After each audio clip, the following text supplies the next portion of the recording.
Hello, everyone. I'm Jim Garrison.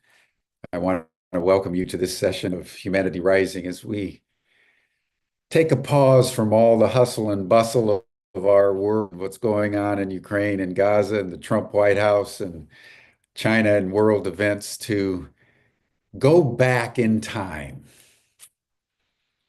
2,000 years ago, roughly, to the time when Jesus of Nazareth walked the earth in what is now Palestine and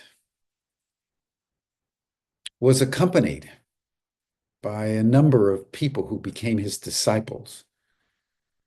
And according to church tradition, Jesus had 12 disciples, all men.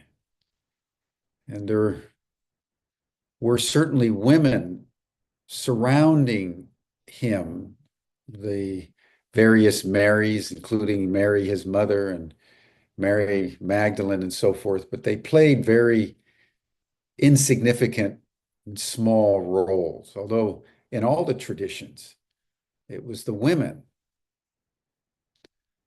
Mary Magdalene, Mary the mother, and the other Mary, as she's sometimes referred to, who were at the foot of the cross as Jesus was crucified.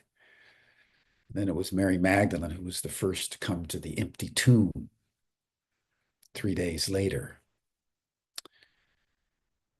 As we have discovered so many new things in our world that have turned everything we thought we knew upside down, so too, beginning really with the Nag Hammadi texts in the 1940s and 50s that were been translated one way or another over the last 3 or 4 decades, we're beginning to understand that the life of Jesus was much more complex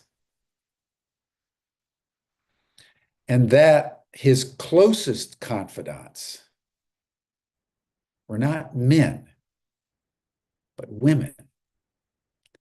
And the one who was the closest of all was Mary Magdalene. And it's in this spirit that we each year go and make our pilgrimage to Chartres in France, to the cathedral there, to a site that's been revered as the energetic epicenter of the sacred feminine in Europe, something noted by the Druids many, many centuries ago, over 3,000 years ago, in fact. And each year we go to that sacred place to rejuvenate ourselves in the divine feminine as a portal to a more abundant humanity. It's in that regard that we convene today, and we want to invite Donna D'Ingillo to join us, whose recent book, The Women Who Love Jesus, is going to be the topic of our presentation today. And she's going to be approaching the women who love Jesus from a very specific vantage point of the Urantia material, which we've talked about before with Byron Belitzos. But we're going to be returning to the Urantia material in this session of Humanity Rising. And also from the vantage point of an institute that Donna has established called the Institute for Christ Consciousness, which has been deeply exploring the channeled material of the Urantia book in relationship to the present moment of humanity as we begin to midwife the next phase of our evolutionary journey into the benevolence of the celestial realms.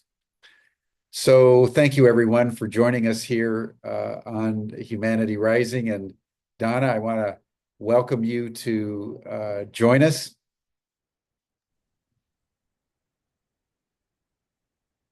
Hello, There she Jim. is. Thank She's you coming so in much. from Florida. And you're very, very welcome. And Donna's going to take a few minutes just to present the scope of her work. And then I'll rejoin and we'll dialogue for the balance of the time. And then Donna will join us in the after chat. So thank you, everyone. Donna, I turn it over to you. Thank you so much, Jim. I so appreciate this opportunity to speak to your audience with this exciting news about what is underway on the planet now. My background is as a 50-year plus reader of the Urantia Revelation. And it first came to me in 1975, where I found it in the library in Buffalo, New York. And when I took the book off the shelf, I had a visceral reaction. My truth bells were ringing, ding, ding, ding, you found what you were looking for. And so over the next, say, 35 years or so, I was a very avid student of the book and going deeply into, especially part 4, the papers on the life and teachings of Jesus, which are a year-by-year account of his life told from the angelic perspective of those observers who were watching him grow. And of course, the latter part of the book goes into very, very beautiful detail about his public ministry and then the story about his arrest and trial and crucifixion and resurrection. In my read of the Urantia book, I was also introduced to the concept of the universe mother spirit. And I came to understand her as the womb of consciousness in which we all live. She is our divine universe mother. And the other papers talked about who Michael is as our divine universe father, who start out from the divine realms of paradise to move into the time-space evolutionary level and to create a home to develop many souls for the long ascension career to one day stand before the creator of all, right, in physicality, in the physical presence. And so this is part of our human soul growth. And the Urantia book lays this out in a very beautiful manner. And so I studied this text for many years to have this greater understanding of who our divine mother and father are. And in the early 90s, we started to hear in our Urantia community of a phenomenon of the celestial personalities, some of whom had authored the book, angelic helpers, and other ascenders from planets who were normal planets. Our planet had developed in a very aberrant fashion due to the Lucifer rebellion, which I'll get into a little bit later as we go through our discussion. But in the early 90s, I began to receive direct celestial contact. I learned how to quiet my mind through a practice of stillness, to elevate my consciousness to a higher level where I could break through to this higher realm where many loving personalities of spirit and other orders of beings exist. And the reason that this was happening was because we were told that the Lucifer rebellion had been adjudicated at the level where it originated, one administrative level above us, and now our planet was being reconnected to the rest of the universe. And there was this massive outpouring of celestial and spiritual help via wonderful personalities who love us and understand the plight of Urantia, our planet, and want to help us in our spiritual and moral development because they saw that we were progressing too fast technologically and materially, but we were lagging behind in our spiritual and moral growth. So from about 1992 and 2000, I developed my skills as what we used to call ourselves as transmitters, receivers. And so I was receiving a high degree of celestial contact. I was given information about healing human consciousness and the massive endeavor now underway to heal our human mind from the deleterious effects of the Lucifer rebellion, which wreaked havoc on the way we think and the way we feel, and of course, the way we behave, which is very antithetical to the divine laws of life. And we are just in the process of coming out of that now. But in 1999, I had made a move from a different state to the San Francisco Bay Area. And I met with two women who were Urantia Book readers as well. And we shared a very common interest in healing. And we talked about how we wanted to get into what you call energetic healing, helping people heal emotionally and mentally from all the trauma caused by the rebellion on the planet. And as we were chatting, my visual screen opened in my mind's eye. And all of a sudden, I saw these 12 women in this glorious field of white gold light, garbed in ancient clothing, but with beautiful, luminous colors, pastel colors. And I told my friends, I can't believe what I'm seeing. I think these are the 12 women apostles that Jesus commissioned during his human lifetime. And the Urantia book goes into detail, not a whole lot of detail, that he kind of uprooted the apple cart in commissioning these 12 women to be his female apostles on par with the male apostles, showing the world once and for all that women are equal in the eyes of God in the same way men are. And this was revolutionary at the time because, as you may well know, that women were treated and regarded as second-class citizens or chattel property of men.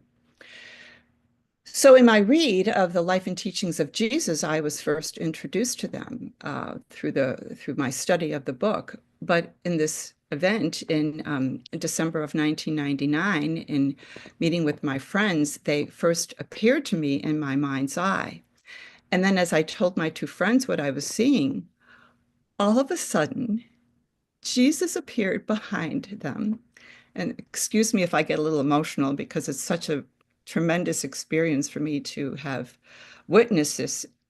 He showed up in this huge field and he was enormous and he had his hands outstretched and boom, boom, boom, all 12 were lined up between his hands and they were shining down us all of this love and encouragement. Yes, go. We want you to start doing more healing groups.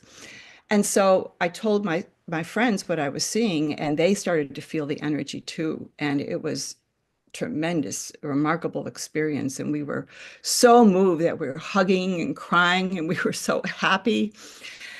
So that was my first introduction to the women. And over the years, we really weren't able to develop a strong foothold in our healing practice. One of my friends passed away a few years later, and the other friend really took her healing in another direction. So I never was able to really establish the kind of healing core that I wanted to do.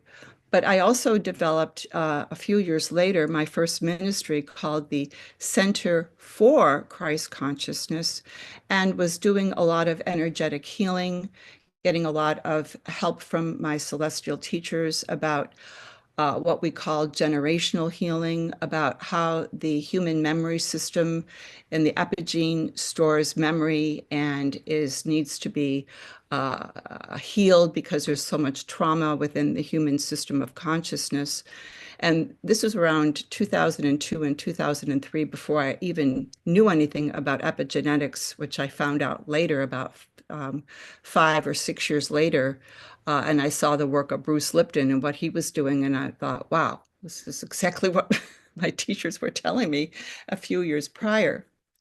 So I had established a following through the Urantia community of people who were interested in healing and doing the transmitting and receiving work of making contact with the celestial helpers.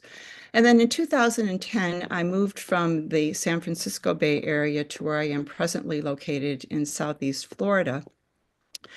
And I was conducting a healing session. This was in November of 2010. I remember it distinctly because the women came back to me and they said, we want to speak to you now. We want you to establish a healing core. And so after I was finished with my healing session, I meditated and they came back to me again and they said, okay, this is who we are. And they gave me information about how they understood Jesus in a way that the male apostles never did, and that they were extremely devoted to him, very attached spiritually and emotionally to him.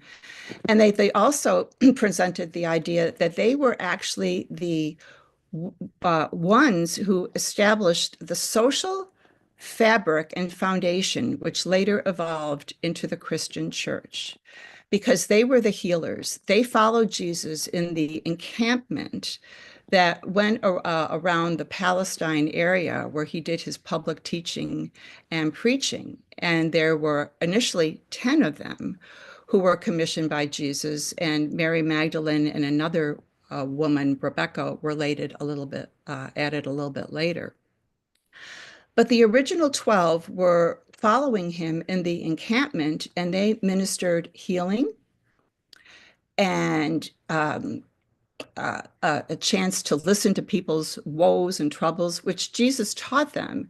And one of the things Jesus taught them, which was very significant during that time, well, several things, that women were equal in the eyes of God, and that women had a special relationship to the divine universe mother, as the universe mother is the womb of life in which we all live, and women, as the carriers of life, have a special relationship with the divine mother. And so he brought back to the women their divine dignity to be daughters of God, which was something that was not really being promoted in their culture. So this was life-changing for them. And he evoked a soul response in each of them to bring out their true purpose for why they were here on the planet. And so as they went about their ministrations, they attracted a large number of other women who brought themselves and their children. They ministered to the elderly, the infirm, and Jesus taught them levels of healing, especially with certain oils and the herbs and the substances that they had available to them. And so as they told me this information, they said, we want you to establish a healing corps. So by that time, I had developed a following, and I had a few ladies who were very interested, as I was, in doing very deep levels of healing. So we gathered in a group and we met for 7 years, about every other week. And these women taught us certain healing techniques. They told us how to focus in certain areas. They gave us a lot of information about the nature of healing. And then around the end of 2017, I began to sense that what they taught us had reached a certain level of absorption into our understanding. And then I didn't hear from them for about a year. And then December of 2018, they came back to me and they said, we want you to write our story. It's time for our story to be returned to the historical record of the planet, and we want you to write it. I was a little intimidated because this is a very big project. So I reached out to one of my friends who has always been held a space for me to receive a lot of downloads from spirit, and she agreed to help me and hold space for me while I received their messages. So over a period of years, 1 year, from March of 2019 to March of 2020, the information came through. At first, they spoke to me and calibrated me to their, what you might call their bigger collective energy dynamic. And then one by one, they came forth and started to share their story with me. And their story wasn't so much about their material lives. It was about the spiritual relationship they had with Jesus and the personal account of how each woman was validated as a daughter of God through the soul-to-soul communication that Jesus imparted in them. They recounted their stories about, like, he spoke words that went right into their hearts, or right into their souls, and they could feel his spiritual magnetism radiate to them. And as they were sharing their stories with me, I could feel that as well. And it was a very moving experience for me. Sometimes I was just, in tears because the flow of that love and grace was so strong. So over that year, I received all of their individual stories, and then everything went silent because it was March 2020 and COVID happened. And it was like everything just shut down, quieted down. And so in the meantime, I worked on their stories because I got them piecemeal. And so I spent time in putting their stories together. And then it was in September of 2022 that they came back to me and said, okay, it's time to get the book out. So I reached out to my dear friend and publisher of my other two books, Byron Belitzos, who some of you may have heard on Jim's platform. And I asked him if he would help me get the book out, which he agreed to. And then it was published came out the following year in September of 2023. But right after the book was being compiled, the women came back to me again and said, okay, now we want you to establish the next healing core. And so I reached out to a number of my women ICC members, and they agreed to start with me. And we've been working together for now a little over a year and a half. And we are meeting in small group settings in collaboration with the women to work on three areas specifically of planetary transformation. One is personal healing for individuals to help people heal from the trauma of the past and the present mindset of the Lucifer rebellion that we've been ensconced in for 200,000 years. Healing humanity's relationship with the planet because we have abused our beautiful planet in many ways. And now this is all needing to be reformed. And then we have a group of social reform where we're working with the women and the planetary seraphim who are entrusted with shepherding our social institutions to a higher spiritual and moral culture. So that is where we are now. And in keeping with that theme, we work with them on a regular basis to bring in more of the dynamic that they seeded into the planet of how the mother spirit is coming through the circuits of human consciousness to give us back our rightful divine inheritance as children of divine dignity and divine destiny as sons and daughters of God. And during the time of the Lucifer rebellion, the universe mother spirit disconnected our planet from the rest of the universe so that the rebellion worlds, of which there were 37, including our planet, were quarantined from the rest of the universe so that our defection from the divine plans of law of life would not affect the other levels of the universe. And so now with this circuitry reconnection and the correction being done in human consciousness so that we are being unplugged from dynamics of war and conflict and separation and judgment. All of these are spirit poisons which impact our relationships between one another, family relationships, social relationships. And so this is all now being corrected through the auspices of the Divine Mother, who is sending myriads of angelic and other celestial help to speak into human mind and feed us with information from the universe so that we are attuning ourselves to the higher information to which we should have always had access. And this is a worldwide event now. But the women who love Jesus, the 12 original female evangelists, are playing a mighty role because they want to bring back the way in which Jesus ministered to people. And the other thing they really reinforced, and this is recounted in the Urantia book, that Jesus' original gospel, simply stated in modern terms, is faith in the creator of all and loving service to humanity. And that's it.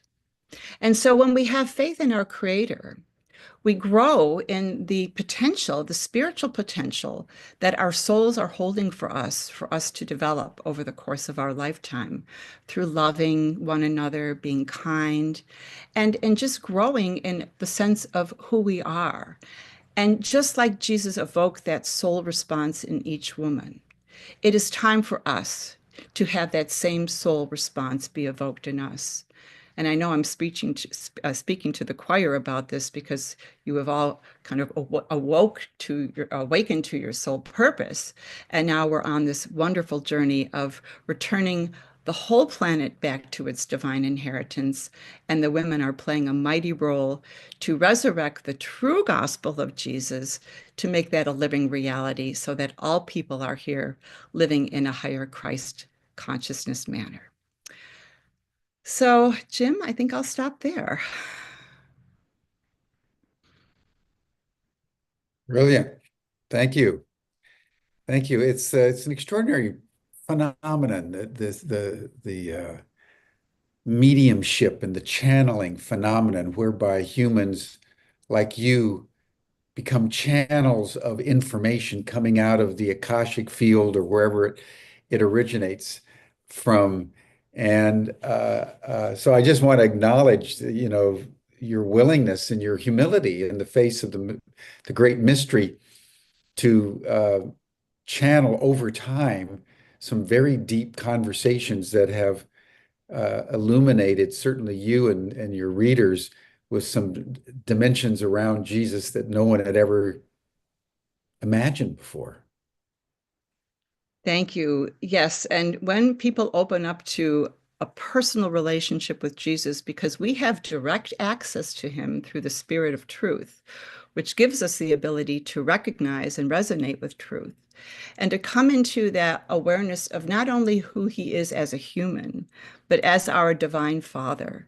I mean, it'll bring people to their knees in tears because his, and I can't talk about this without getting tearful myself because it's so wonderful. He loves us so much, and he understands, especially as a human, what we have suffered at living here.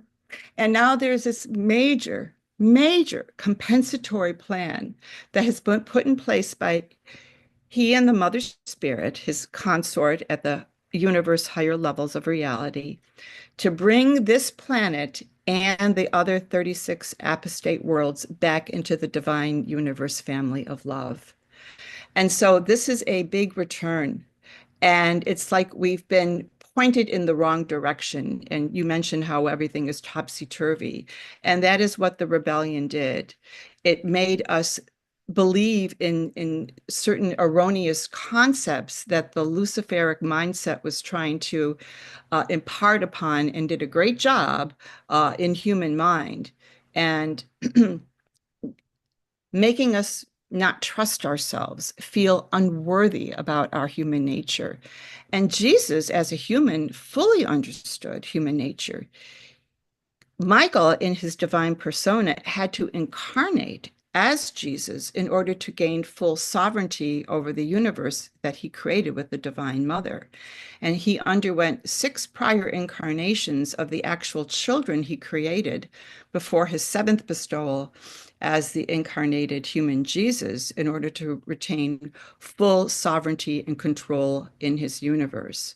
And now that he's achieved this state of what they call in the Urantia book, the Master Son, he has put in place this marvelous compensatory plan to work into human consciousness that divine dignity, that soul value that each one of us has as a daughter and son of God, to live the most authentic life and to become the best versions of ourselves.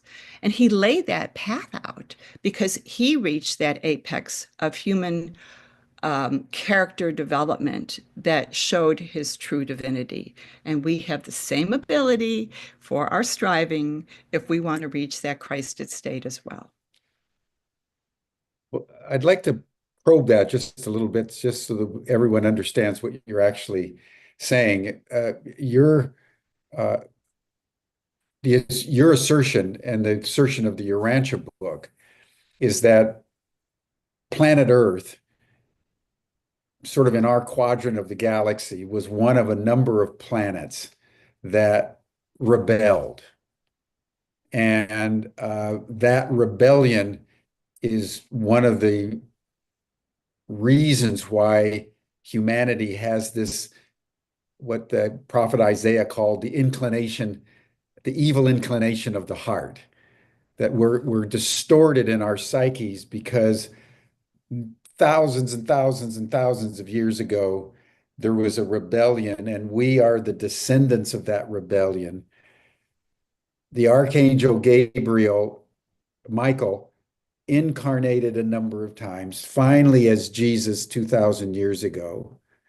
Um, and now Jesus from the cosmic realm is ushering in a, an inner catalyst inside the human psyche that is going to lead us out of our rebellion back into harmony. Is that the general storyline here? Generally speaking, Yeah, I but do want. fill in any details, and if I got it a little bit wrong, I'm just trying to help everyone Yeah, understand what we're talking about. the Urantia book in parts two go into two papers. One is the actual Lucifer rebellion and the manifesto that Lucifer promoted to separate us from the divine plan of evolution, which comes from the highest levels of reality, entrusted to our two divine parents of the universe to shepherd evolutionary worlds to a higher spiritual culture. Primitive indigenous worlds, material worlds, to grow into this glorious culture that reflects the divinity of the higher dimensions. Now, this happens over a very long, slow period of time. And one of Lucifer's provisos in his manifesto was that it takes too long. I don't like this path. So he put in his own plan, which separated us from our connection to our divine source at the center of all reality, our paradise creator, and separated us from our divine mother and father. And he put into place many interferences within human consciousness to divert us from our true spiritual path and potential. Now, there's a lot more detail to this because I have been taken deep into the dynamics of the Lucifer rebellion through my healing practice to see exactly what they did in human consciousness. But that's the subject of a whole nother um, another topic because it's so ingrained in us. And some racial strains have more of that Luciferic influence in us because they talk about in the papers in part three of the planetary rebellion that there was actually a race created 200,000 years ago to follow the Luciferic ideologies, which was all about authoritarian over control. You will do what I tell you. Lucifer put himself in the place of our creator as the object of worship. He wanted total control over those 37 planets that went into rebellion with him. And our spiritual head, who was known as Caligastia, and the Urantia book refers to him as the devil, he was in league with Lucifer and Lucifer's second in command, Satan. And so they did tremendous damage in the development of the human consciousness system to direct us more toward being loyal to their authoritarian over control. And that is where the origins of I would say our tendency toward evil. Keep in mind, as daughters and sons of God, that we have been given the gift of free will or choice. And so the potential for us making wrong choices is always there. But in a normal world, there are spiritual civilizations or spiritual administrators who are pulling us in the direction of the divine plan so that the tendency in the human heart is for good. Unfortunately, we've been pointed in the wrong direction. And so when Michael, Jesus, I'll use that term Jesus because more people are familiar with that, as our divine creator father saw what was happening, he put in place a plan to incarnate into this planet as Jesus to do two things. He had to complete his incarnation bestowals in order to become the supreme ruler of his universe, where he could do, whatever he wanted to do to shepherd all of his children to a higher dimensional reality of understanding the nature of reality, to reveal the love of our creator for each individual, and to show humans how we could live what you would call a God-centered life. Now, Jesus, I just want to make one little uh, brief alteration here. Jesus was not Gabriel. Gabriel was the firstborn child of Jesus as Christ Michael, the creator father, and the universe mother spirit. And they combined together on them with one another or by themselves to create an innumerable array of universe children, of which we are one level, human type individuals. We have free will, we have corporeality, we have a physical material body, but there are innumerable personalities. There are angels, there are higher levels beyond that. There are universe teachers, the Melchizedeks. And so, what we are in the process of doing right now on the planet is this big reconnection so that the healing that is underway is pointing our hearts toward goodness, the yearning for peace, the yearning for love, the yearning for truth and goodness and beauty. And so that is what is underway now. And this massive spiritual celestial outpouring at all levels is helping us make this great shift in a much more accelerated manner of time, because we have been limping along in our evolution for 200,000 years. And some of that Luciferic energy is ingrained in our DNA. And that is some of the healing work that I do at the ICC, Institute of Christ Consciousness, to unplug people from that and Gotcha. get Gotcha. hooked into the correct circuit. So it's all this circuitry repair that's underway Yeah, right now. circuitry. Good, good. Well, listen, thank you. Thank you for that context. Let's drill down on the women who surrounded and loved and uh, really ministered unto Jesus while he was there. From what you've gathered from your mediumship here with them, how did what how would you describe who Jesus was?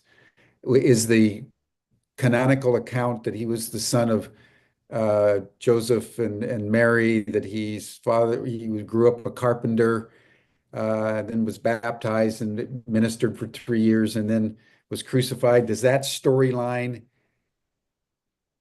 resonate with the women you were communing with?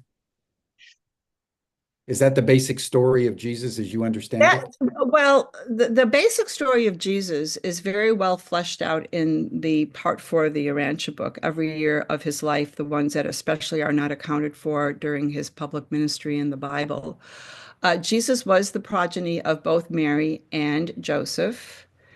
He was sired by both of them. Their DNA went into his human nature. He was raised in the Jewish religious tradition, and when he became into his adulthood, he became aware of who he was at the divine level and what his divine mission was. And he had some decisions to make about how he was going to live his life. One of the decisions was he chose not to marry, because one of the prescriptions he was given during his incarnation, before he incarnated from his divine persona into the human condition, that he could not leave progeny, because that would lead the tendency of the human nature to want to revere his progeny as deities. And Jesus didn't want anything to interfere with people in their direct relationship to the creator of all. So he actually did a tour of the Roman Empire. He was the tutor of the son of a wealthy Indian merchant. He actually went to Rome and met Tiberius. He was also a caravan leader. He worked in Damascus as a scribe for a while, and he didn't tell anybody about this. The only person he told was the Zebedee, the father of the two apostles, John and James. And so this was all very secretive. Even his family, his mother didn't know. And Joseph died when Jesus was 14. So Jesus had, as the eldest son, had to take charge of his large family. Mary had quite a brood of children, and he was kind of put in the place of father-brother for his siblings. I don't know if the women were aware of all of his past history. Obviously, they would not have known about his role in his excursions in the Roman Empire, but they probably heard about his tales in growing up in Nazareth, and then when he moved over to Capernaum and became a boat builder. He was a master carpenter.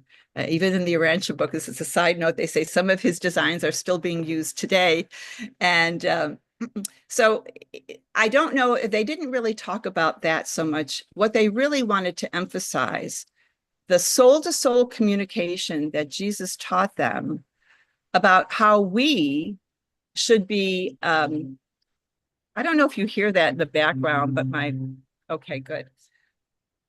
How that we as humans communicate from a lot of times from our intellect, but the true level of communication is at that soul level, where people are listening to the personal accounts of an individual, their stories, um, their um, their their trials, their tribulations, their joys, their experiences. And so this was what they really stressed. And they wanted to bring back the notion that everyone is beloved by our Creator. Everyone has a soul purpose for their human incarnation and then their afterlife, their evolving soul life to reach these higher levels of consciousness, of which there is, an enormous amount of information in the universe that we learn as ascenders. So that was what they really stressed. And so I'm just seeking to understand. So the tradition that comes out of the Nag Hammadi material and the Gospel of the Beloved Companion, etc., that Mary Magdalene and Jesus had a very special, intimate, physical, sexual relationship. That doesn't appear in what you were told was going on. No, and Was she just one of the women, or was she elevated in some way as the she kind was of she was not the leader of the women. There was another woman by the name of Susanna who was actually the leader, but Mary was the spokesperson for the women. So she did a lot of the preaching to the women. And so, this is where a lot of stories start to evolve into myth. And it is specifically stated in the Urantia book that Jesus was not going to marry. He chose not to marry because he could not have children. But there's something very unique about the soul relationship between individuals. And I'm sure because Mary's loved Jesus, so thoroughly and was thoroughly devoted to him, that she had a very special soul relationship with Jesus that she could actually carry and embody that spiritual dynamism that was very evocative to other people's souls that were interested to learn from her.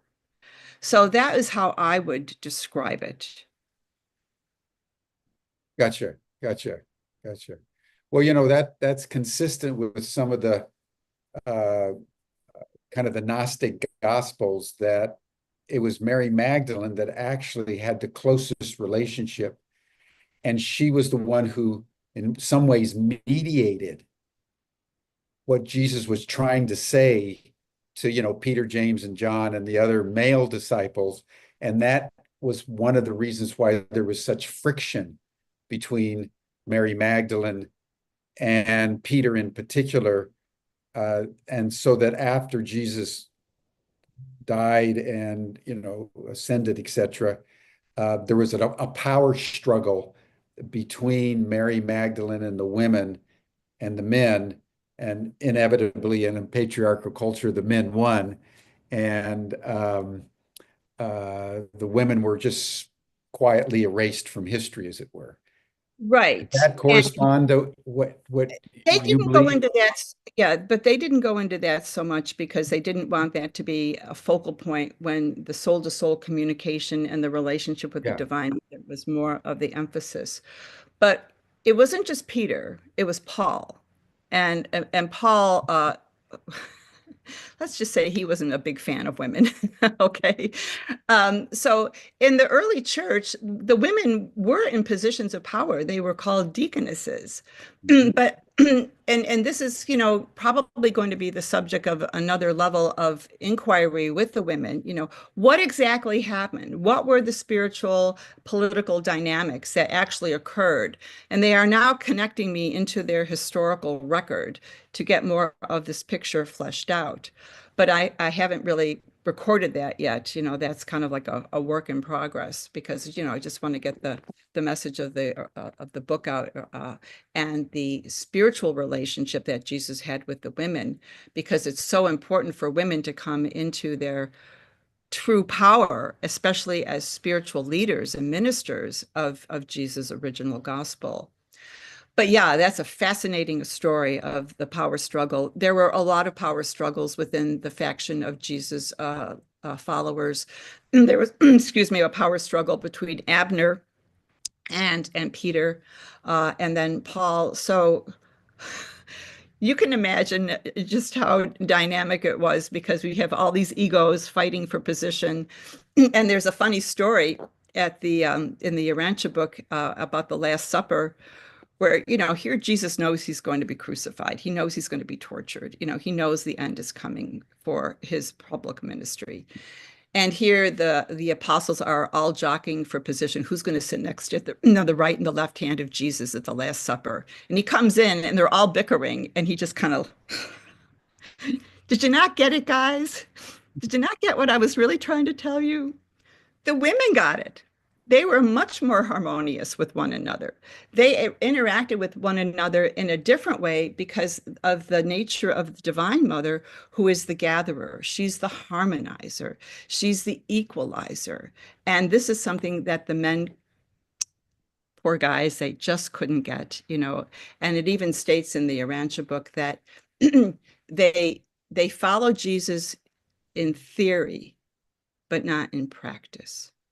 So they couldn't really understand because it was revolutionary for Jesus to elevate these women to the same level as the male apostles, which made the women in that region overjoyed, because here he's liberating them from this bondage that they've been living in. The men didn't go for that so much. Well, I'd like to talk now a little bit about your understanding of the legacy of these women. And just as an example, it's uh, by tradition in the Mary Magdalene circles, she went to Alexandria after the death and passing of Jesus, stayed there for about 10 years, during which time she wrote what has come down as uh, canonically as the Gospel of John. And then she went on from there to France by tradition with Joseph of Arimathea and spent the remainder of her life in France. And Joseph of Arimathea then went on to England and uh, uh, the Arthurian legends and all of that and so forth. It's thought that Mary, the mother of Jesus, actually became a hermit and ended up in Ephesus in what is now modern day Turkey. In your understanding, what happened to these women after the crucifixion, resurrection, and ascension of Jesus? What happened? Was there some mystical tradition? Did they stay together? Did they go to the four corners? What's your understanding of what happened? They didn't go into a lot of detail because, from the perspective they were sharing with me, they really wanted to emphasize how Jesus changed their lives. A couple of them recalled that one of them was killed in a raid.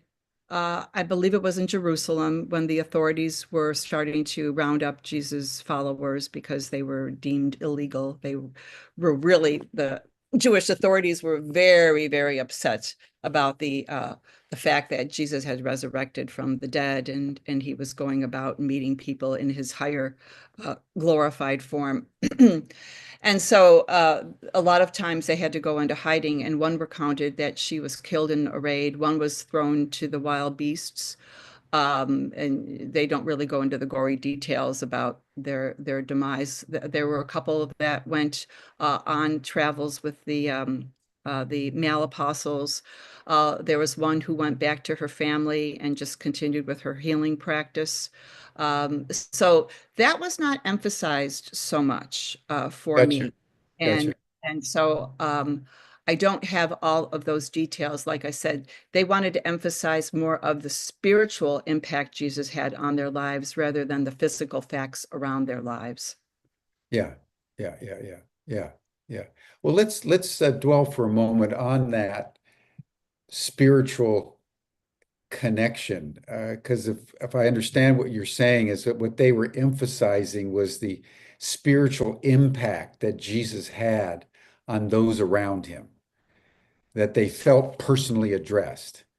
They Yes. felt they were being connected through him to somehow a cosmic dimension of truth, and that there was uh, a feminine quality to what he was transmitting, in the sense that there was a connection up back to the divine cosmic mother. Is that a fair understanding of what you've been saying? How would Oh, you? absolutely. Absolutely. Jesus was very devoted to his mother. He loved his mother. He loved his father. Yeah, And when he was a young boy, he could not understand why, when his mother went to the synagogue, she had to be separated from the men. Jesus had a very curious mind as a human, and he did not understand that. He did not understand why the women, when they traveled from Nazareth to Jerusalem for pilgrimages during the Passover, why the women had to stay separated from them. He didn't like that. He thought that was inherently unfair. So he really had a strong attachment to the Divine Mother. He had a very curious mind. Now, keep in consideration that the Divine Mother is the universe consciousness. The rebellion effects in human mind disconnected us from her, so that human consciousness, where we have the ability to think like this, we're thinking like this. exactly. And he was able to think like this Yeah, because his indwelling spirit from the creator was very active in him and knew how to maneuver through all of those barriers of thought and concepts and traditions to expand him out of that reality. It's said in the Urantia book that he took every institution to his spirit to say, kind of like, okay, this is what I'm being told. Is this true? Is this the truth? And then his spirit would say, well, look at it this from this perspective. And that's the ability that each one of us has. And we should question our nature of reality, because we've been living in a mind soup or set that has been antithetical to the divine ways of life. So we should question these things. We should question our belief systems, because we have the spirit of truth and the spirit of our creator in us, which is trying to adjust our thinking so that we're thinking with a higher perspective of reality. And that is what he taught the women, how to do that. yeah. Now, what's your understanding, or what was the understanding of the women of actually where Jesus went after he ascended into the clouds? Where did he end up? Was he on like third level? Like, did he go to the multi-galactic level? What happened to JC Superstar after he left? He ascended to paradise, where he originated from the Trinity persona. the creator father, the creative mother, eternal mother son. And this is the context of all reality that's presented in the first part of the Urantia book. So he ascended to the source of all reality, paradise, and he was, what you might say, received the blessing from his father that said, okay, you've gone through all these bestowals, and now you've earned the right to be the sovereign in your own universe. And then he came back to his universe, which in the Urantia book is called Nevadon. I can't say what dimensional level that is, because those levels that I hear about, to me, don't really correlate to my understanding of the Urantia book. But our planet is a part of a system, and other galactic compositions, and finally a part of a local universe, of which there are the potential for 10 million planets like ours, evolutionary material worlds. So he was He's the headquartered. suzerain of a local universe. Yes, he is the head guy. And his consort, the universe mother, then pledges her loyalty to do his bidding and sends out her song saying, okay, he is the head, and everyone will follow his plans of evolution. And so it's a big deal. They call it the Jubilee of Jubilees, when he returned back to take his rightful place as a master son, as Christ Michael. Jesus is his human persona, but in the Urantia account, he is of the order of Michael, where the Michael sons are the creators of the local universes.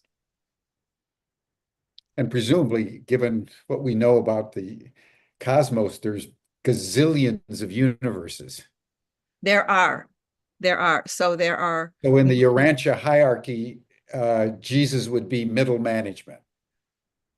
Oh, he's pretty high management. No, Upper management. he's the head of our universe. He is our dad. You know, he Yeah, created yeah, yeah, yeah. created He's us. of Yeah. our universe. But yeah, but But that's good. That's there is another level beyond, between the our universe and paradise. But I'm not going to go into that because it's not really yeah, yeah, relevant. yeah. But you know, But it's, he went pretty far up the hierarchy of being. well, he's a paradise origin. He comes directly from the perfect levels of reality. So he's carrying the divine plans of Right. reality Yeah. to Gotcha. the world. Yeah, Yeah. to shepherd our world to a higher planetary culture. That's right.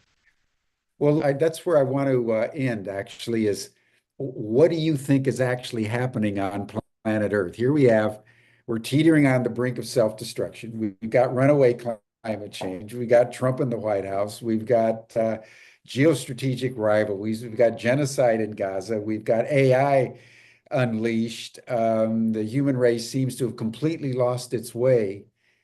And where in this mix is our redemption?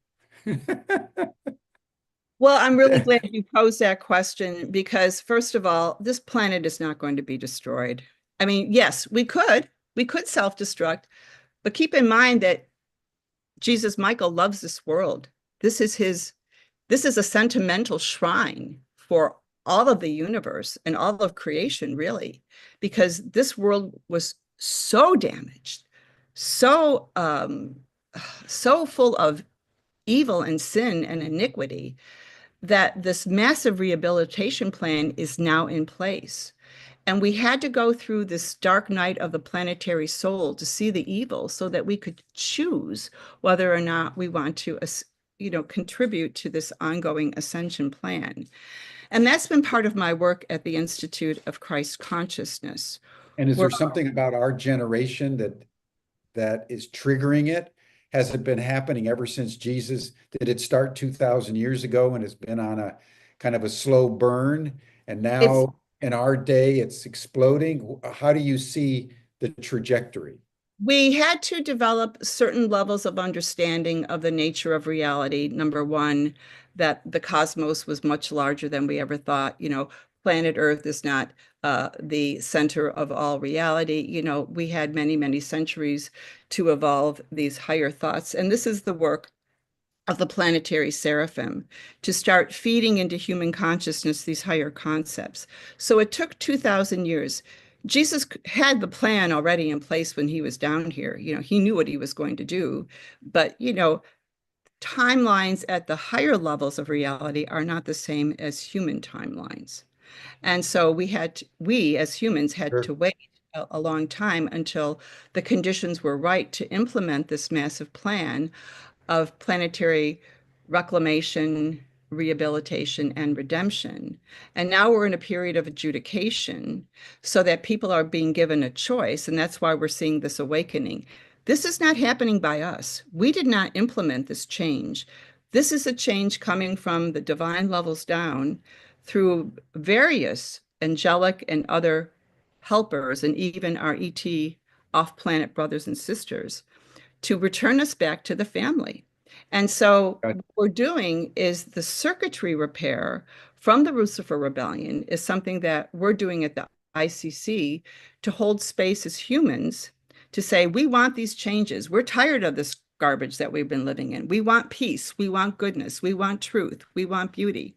So we hold the circuits and the angels come in and they start bringing in the correct language, which is mm, encoded with color and coding and sound and a lot of other different information of higher dimensional levels to filter into our conscious mind, and a lot of it going into the unconscious memory bandwidth, even into our cellular memory, so that it is pulling us out. It's like we're changing the trajectory of how our minds have been working, pointing in a wrongful direction, being drawn into a higher spiritual gravity. So what's happening now is the spiritual gravity on the planet is increasing along with the physical gravity and the consciousness gravity, so that we're thinking with more right-mindedness, that we're starting to yearn for goodness and truth. yeah, yeah, yeah. And so this is where we are right now. And so what is being exposed are those people who have been following the Luciferic agenda. And they are being given a chance to receive redemption, but they have to be humble and seek forgiveness and come to a recognition of the wrong that they've done. And some will accept the offer of mercy and redemption, and some will not. And so that's not up for us. It is up to us to be loving and kind as we can be, and to let go of the anger of how we have been betrayed by those rebels who took us off the divine course of evolution. And that's a big deal to ask of humans, because we've been so emotionally damaged by the rebellion. And that's one of the things we're seeing is that so many people are emotionally unhinged now. It's like their logic minds can't work because of all the pain in the human heart caused by the betrayal of our divine dignity, but caused by those Luciferians. Yeah, and what do you make of this prophetic expectation, this apocalyptic expectation on the part of evangelical Christians and others that Jesus is going to come again and there's going to be a rapture? And even as Jesus went up into the clouds, Jesus is going to come down out of the clouds, and then there's going to be peace on earth for 1,000 years. Does that play into your sense of what's about ready to happen? I think it's very, very challenging to take prophecy literally because there's so much room for interpretation. Everyone can have a particular Yeah, interpretation. My yeah. tendency is to feel that because of the spiritual circuitry now expanding in human consciousness, that we are the second coming of Christ. We will reveal the Christed natures. And then at Buddha some is going to be the Sangha. Yes. Yeah, and then at some Good. point in time, Jesus will return when people are ready to recognize him for who he is as our Father, Christ Michael. And we're not at that point yet. But he is moving in us to help us. And this is why it's so important to go within and make contact with him and say, hey, who are you? I don't know you. Show me who you are. And boy, will he respond and show you how much he loves you and cherishes you and values you. as a Really. unique child of God with a unique soul purpose. And if everyone on the planet did that, then we would see incredible changes in our evolution, and we would be so happy and really come into our true spiritual potential as human beings. You know, it's so interesting, Donna, that the picture that you're depicting is on the one hand, external chaos everywhere, given the consequences over time of our Luciferian rebellion. And yet the renewal is happening not on the outside of us, but on the inside of us. It's an interior transformation that's happening simultaneously with the external crescendo of chaos. And that is a delicious, delectable, what Jung would call antinomy, that the chaos on the outside is mirrored on an increasing consciousness and coherence on the inside that's being directed, or it's almost like a magnetic pull from the Christ consciousness that's trying to work the redemption of the planet. So those of us like Exactly. yourself who are responding to this, you're being remade from the inside out. This is not an external phenomenon.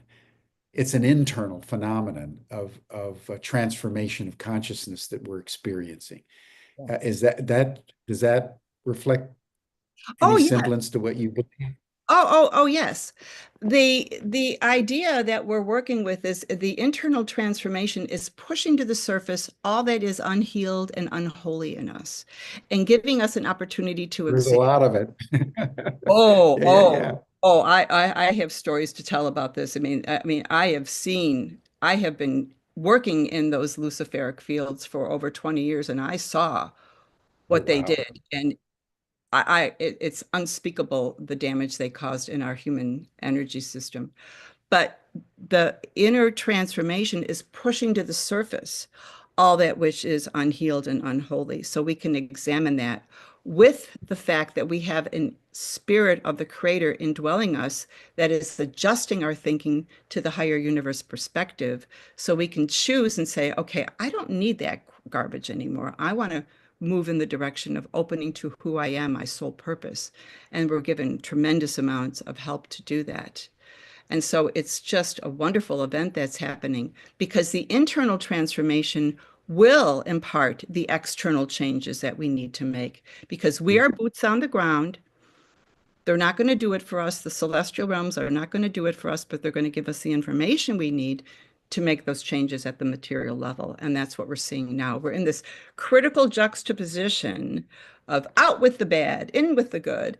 And so it's like we're right at that critical point in the next few A years. little messy. It's going to be a little messy, but it's okay because we're all being called. And the more you anchor yourself into your spiritual potential and your soul purpose, then you're going to be stable through this big critical period. You're not going to freak out like we're seeing on so many people just going, haywire in their emotions because they don't know what's happening to them. They're Yeah, yeah, yeah. unhinged. They're unhinged. So, final question, and I'm going to thank Jack Strasberg for this because it popped into my mind exactly when Jack posted his question. So, how do we connect with Christ consciousness? How do we, in your view, how do we connect with the archetypal energy of Michael and the Christ consciousness at this time? So easy. All you have to do is say, I want to know you. Who are you? Show me who you are. And quiet your mind and breathe deeply, center into your heart, and just ask those questions.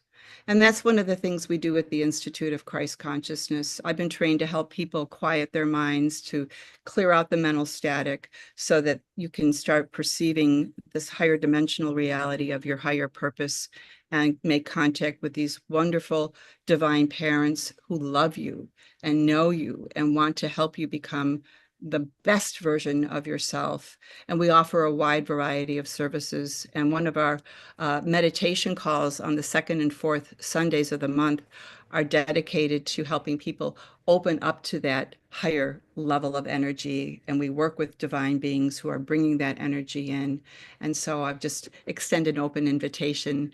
If you want to contact me at Donna at institutechristconsciousness.org to join in the fun and build the circuits of light and life and love on the planet, because we're all participating in it, whether we recognize it or not, in some way or Yeah. another. And I think that this phenomenon of the extraterrestrials on our planet right now is opening humanity to the levels of invisible reality that you're speaking about. That's no longer kind of hocus pocus woo-woo stuff. It's beginning to dawn on people that's reality.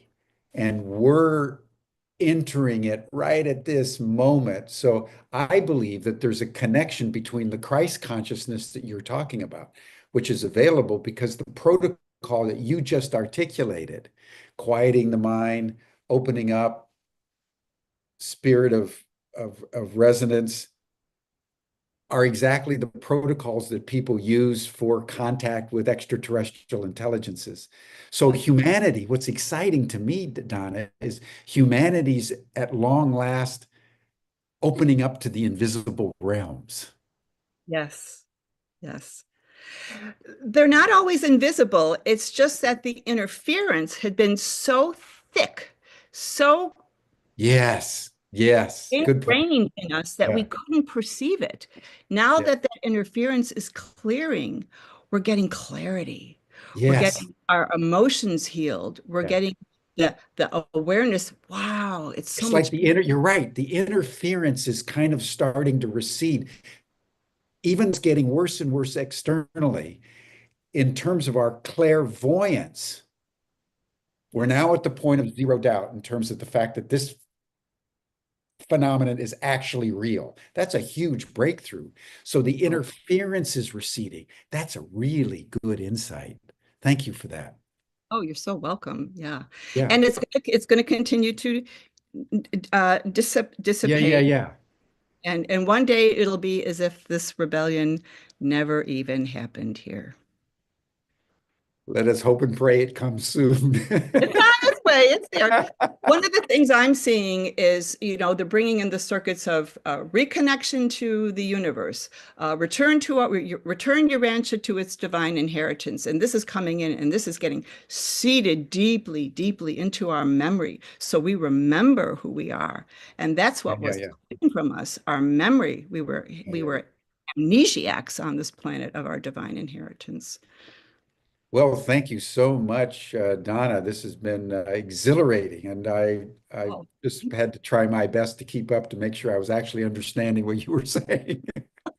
Well, I think you did a great job. And I know I use So different thank you. terms sometimes, but Yeah, yeah, are the way I've yeah, been yeah, yeah. trained. Yeah. But And that's important, and I recommend everyone the Urantia book. It's a big tome. I've read it once. I haven't immersed myself in it like Donna and Byron have, but I've read it and respect it very deeply as one of the major portals of inquiry in our time. So if you want to join Donna in the after chat, you're welcome. You'll see the link in the chat box, and you received the link in your Zoom reminder for today. And then tomorrow, everyone, I'm going to be reflecting on human nature and human culture. And I want to tease out one contextual framework that Don has brought in today, because I'm going to be discussing it from a different perspective tomorrow. And that is this notion that our planet and the human race has been somehow out of harmony with the greater whole, whether through rebellion or other factors that we'll discuss, and that is something we as humans need to understand. And this is part, if I can just add something, and maybe you can even comment. I know we're ending, Donna. This is part of the lowering of the static, the interference. We're finally, we're no longer thinking in simplistic terms about we're beginning to take in that not only are the ETs real now, they've been real for millennia. And in fact, there's a very deep backstory to how humanity got to where it is and our present predicament that is starting to percolate up. I love this notion, Donna, that the interference, that's part of it's not only getting more conscious, it's the interference between what our capacity to perceive and that which we need to remember, our Exactly. path. And the Urantia book is one of those portals, but it's Mhm. coming from multiple vantage points, each with its own variation, but basically saying that our race has been in some ways imprisoned in a distorted framework, and that's what we have to extricate ourselves from. Exactly. Exactly. Our human natures were divinely created. We are creator beings. We have a tremendous creator potential. Mhm. That was all interfered with so that Lucifer would suck our energy and keep it for himself, and keep his system in place. So our human natures are beautiful. They are worthy. And it is Mhm. time for humanity to shake off that stigma of unworthiness, guilt, and shame and step into our creative potential that has been given us by our divine parents, our divine inheritance. We have the right for this. And the more we claim this for ourselves, the more it is returned to us. Brilliant. Brilliant. Thank you. Thank Thank you. you so much. That'll do it for us for today, everyone. We'll see you tomorrow. Bye for now. So do I need to go to a different channel? Yeah, I'll, you receive the link in your Zoom, and then Georg sent it to you, so you should have an email. okay, so I just click off this and go And to the other. Stan just put it in the chat. So all you need to Yeah. do is click on that, and then we're good to go. Thank you, Okay. Stan. Thanks, Thank everyone. See you you. tomorrow.